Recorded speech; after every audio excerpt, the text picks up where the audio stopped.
වැඩ කොන්ත්‍රාත්වවල ප්‍රජා සහභාගීත්වය. වැඩ කොන්ත්‍රාත්වවල ප්‍රජා සහභාගීත්වය. ව්‍යාපෘතිවල තිරසාරත්වය සහතික කිරීමේ අරමුණින් මෙන්ම අඳුනාගත් ප්‍රදේශයක රැකියා අවස්ථා නිර්මාණය කිරීම වැනි ඇතැම් විශේෂිත සමාජ අරමුණු සාක්ෂාත් කර ගැනීම සඳහා ප්‍රසම්පාදන ක්‍රියාවලියට දේශීය ප්‍රජාපාදක සංවිධානවල එකන්නේ කමියුනිටි බේස් ඕගනයිසේෂන්ස් වල සහභාගීත්වය කැඳවීම යෝග්‍ය වේ.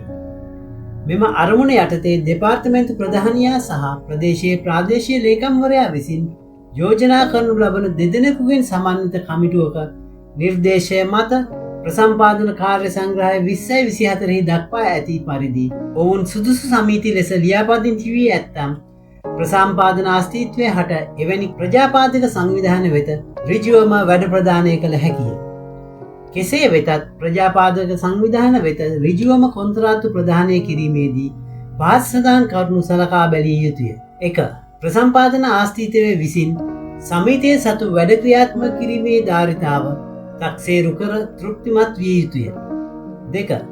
ප්‍රජාපාදක සංවිධාන රජයේ ආයතනයක් යටතේ සමිතියක් ලෙස ලියාපදිංචි වී තිබිය යුතුය. 3. ප්‍රජාපාදක සංවිධාන වෙත බාර දෙන ලද වැඩ අදාළ ප්‍රජාපාදක සංවිධානයේ ප්‍රාදේශීයත්වය සහ ලියාපදිංචිය අනුව කළ හැකි වැඩ පරාසය තුළ තිබිය යුතුය. 4. ඍජු කොන්ත්‍රාත්තු ප්‍රදානය කරන විට ප්‍රජාපාදක සංවිධාන විසින් ලන්සු සුරගම් පතක් සැපීම අවශ්‍ය නොවේ. ප්‍රජාපාදක සංවිධානයකට අත්තිකාරා මුදලක් ලෙස ගෙවිය හැකි උපරිම මුදල ශ්‍රී ලංකා රුපියල් ලක්ෂ 2 නොඉක්මිය යුතු අතර එවැනි අත්තිකාරම් ගෙවීමක් කළ යුත්තේ ප්‍රසම්පාදන කාර්ය සංග්‍රහය 2024 5/17 වගන්තියේ නිශ්චිතව දක්වා ඇති ඕනෑම මුල්‍ය ආයතනයක් විසින් නිකුත් කරන ලද අත්තිකාරම් ගෙවීමේ අපකරයක් හෝ සුරකුමක් ඉදිරිපත් කිරීමෙන් පසුව පමණි. 6. ප්‍රජාපාදක සංවිධාන වෙත ප්‍රදානය කරන ලද වැඩ උපකොන්ත්‍රාත්තුකරණයට අවසර නැත. 7. එක් අවස්ථාවකදී සමිතිය විසින් ක්‍රියාත්මක කරන ලද මුළු කොන්ත්‍රාත්තු ගණන 3 නොඉක්ම විය යුතුය. 8.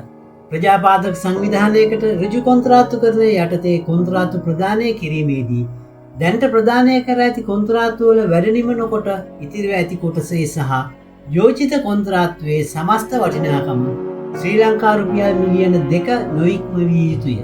9. වැඩ ව්‍යාපෘතියේ නම, එයට සම්බන්ධිත පිරිවැය, ප්‍රතිලාභීන් සංඛ්‍යාව, ප්‍රජාපාදක සංවිධානයේ නම සහ ක්‍රියාත්මක කරන බලධාරියාගේ නම කොන්ත්‍රාත්තුව කරන ස්ථානයේ ප්‍රදර්ශනය කළ යුතුය. 10.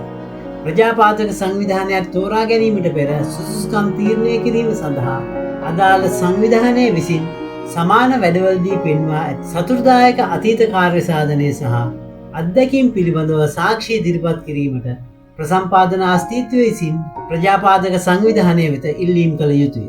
11. ප්‍රාදේශීය ලේකම්වරයාගේ සහ ආයතන ප්‍රධානියාගේ යෝජනාවෙන් පත් කරනු ලබන සංවිධාන නිර්දේශ කරනු ලබන කමිටුව ප්‍රසම්පාදන ආස්තිත්වයන්හි නිර්දේශ සහ ප්‍රජාපාදක සංවිධානය විසින් ඉදිරිපත් කර ඇති සාක්ෂි සලකා බැලීමෙන් පසු කොන්ත්‍රාත්තු ප්‍රදානය තීරණය කළ යුතුය. 12. යෝජිත ක්‍රියාපටිපාටි අදාළ මුල්‍ය කරන ගිවිසුමේ දක්වා ඇත්තම් විදේශ අරමුදල් සහිත ව්‍යාපෘති යටතේ ප්‍රජාපාදක සංවිධානයකට කොන්ත්‍රාත්තුවක් ප්‍රදානය කිරීම සලකා බැලිය හැකිය. 13. ප්‍රජාපාදක සංවිධානයේ ධාරිතාව තහවුරු කිරීම සඳහා ප්‍රජාපාදක සංවිධානය විසින් ඉදිරිපත් කළ යුතු සාක්ෂි වන්නේ A. බැංකු ප්‍රකාශන, B. අදාළ කොන්ත්‍රාත්තුව සඳහා තාක්ෂණික ධාරිතාව, C. සමාන වැඩවලදී අතීත අත්දැකීම් සනාථ කරන සහතික, D. පසුගිය වසර 5 තුළ ප්‍රජාපාදක සංවිධානය වෙත ප්‍රදානය කරන ලද වැඩ කොන්ත්‍රාත්තු පිළිබඳව ප්‍රකාශයක්. E. ප්‍රජාපාදක සංවිධානය විසින් වැඩ උපකොන්ත්‍රාත්තුකරණය නොකරන බවට ප්‍රකාශයක්. D. ප්‍රජාපාදක සංවිධාන සඳහා මනාප ආන්තිකයන් margin of preference ලබා දීමේදී තරංකාරී පදනම් මත කොන්ත්‍රාත්තු ප්‍රදානය කිරීම. පළාත් සභා, දිස්ත්‍රික් ලේකම් කාර්යාල, ප්‍රාදේශීය බලධාරීන් සහ අනෙකුත් අදාළ රජයේ ආයතනවල ලියාපදිංචි වී ඇති ප්‍රජාපාදක සංවිධානය සඳහා රුපියල් මිලියන 10කට නොවැඩි වැඩ කොන්ත්‍රාත්තු පහත දක්වා ඇති ක්‍රියාපටිපාටිවලට යටත්ව තරංකාරී පදනම් මත ප්‍රදානය කළ හැකියි.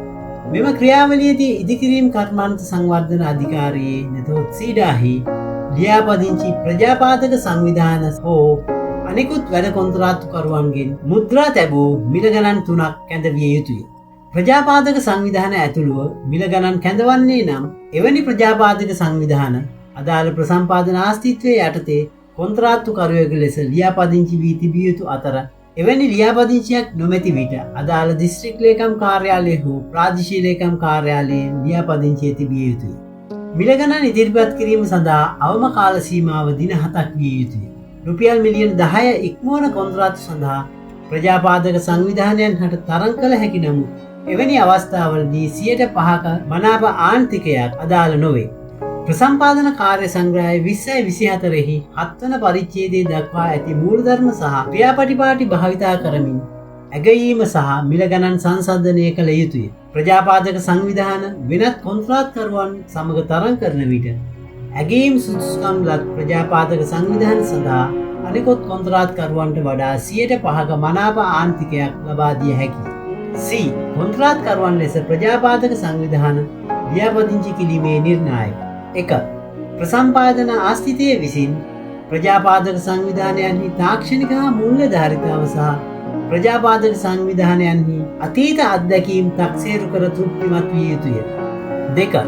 ප්‍රජාපාදක සංවිධානයේ වෙත බහර දෙන වැඩ අදාළ ප්‍රජාපාදක සංවිධානයේ ස්ථාපිත කර ඇති ප්‍රදේශය තුළ තිබිය යුතු අතර එහි ලියාපදිංචියේ දැක්වෙන වැඩ පරාසයන් තුළද තිබිය යුතුය. 3.